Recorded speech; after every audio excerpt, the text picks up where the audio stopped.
Hi, here's Hi. a gun. Nice. Now point it at your face.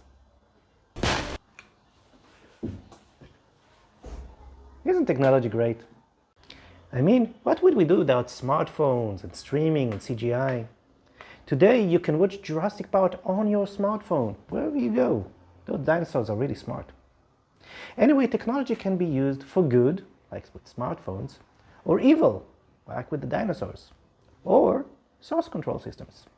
Because today you can approve or disapprove pull requests by reviewing the code that people pushed in after they pushed it in.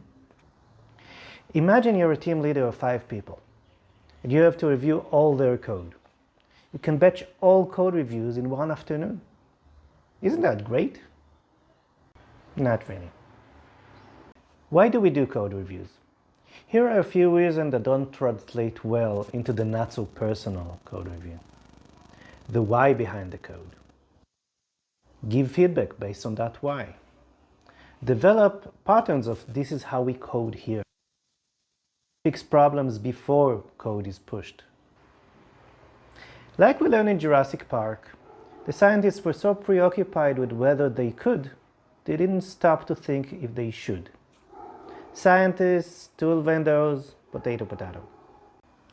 So my advice, do code reviews face to face. More efficient and more effective. And leave the smartphones to the dinosaurs. Hey everyone, if you enjoyed this video, be sure to like, share and subscribe for more. Thanks for the support and remember, live long and test.